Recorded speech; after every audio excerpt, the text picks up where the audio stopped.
17 अक्टूबर 2025 को इंडोनेशिया की एक एजेंसी ब्रिन ने एक रिपोर्ट पब्लिश की।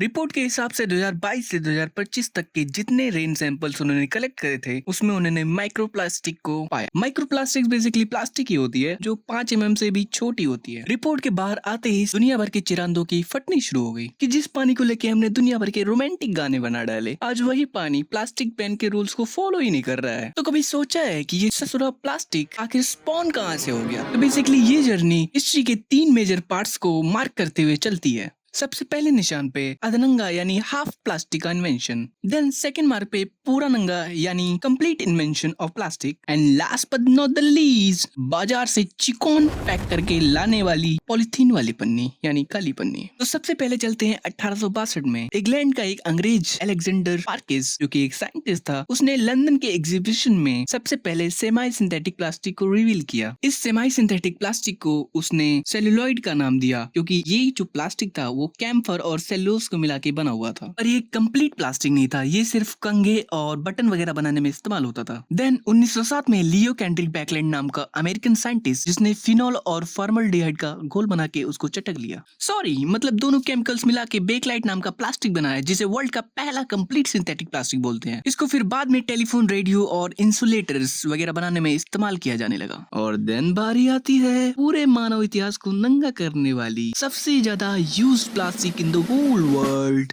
पॉलीथीन। देन स्टोरी को थोड़ा फास्ट फॉरवर्ड करने के बाद सन 1933 में फिर से दो अंग्रेज चिरोटे एरिक फॉसेट और रेजिनाल्ड गिब्सन ने, जो कि दोनों American company imperial chemical industries में काम करते थे, उन्होंने फिर कुछ खुरापात करी। 24 मार्च 1933 की शाम को ये दोनों आईसीआई की लैब में कुछ खुरापाती प्लास्टिक बनाने की तैयारी में लगे हुए थे। इन्होंने दो केमिकल्स एथालीन और बेंजल्डिहाइड को ऑक्सीजन की गैर मौजूदगी में एक स्टील ट्यूब में हाई प्रेशर और लगभग 170 डिग्री टेम्परेचर के साथ स्टील ट्यूब में भर के उसका मुंह बंद कर। फिर अगली सुबह ये दोनों अपनी कांड का राजधानी देखने के लिए वापस आए। स्टील का गेट खोलते ही उन्हें एक स्टिकी और सफेद सब्सटेंस दिखा। दोनों महानुभाव कंफ्यूज हो गए कि बनाने चले थे रोटी और निकला उपला। तो 2-3 साल खूब हेयर लॉस कराने के बाद उन्हीं की कंपनी का कोई दूसरा धनुर्धर आके बताता है कि जो इक्विपमेंट इस एक्सपेरिमेंट में इस्तेमाल हुआ था उसी में घोटाले के कारण ऑक्सीजन जबरदस्ती तारों के नीचे से, मेरा मतलब लीक हो गया, और फिर जन्म हुआ तुम्हारे धनिया पुदीना कैरी करने वाली पॉलीथीन का।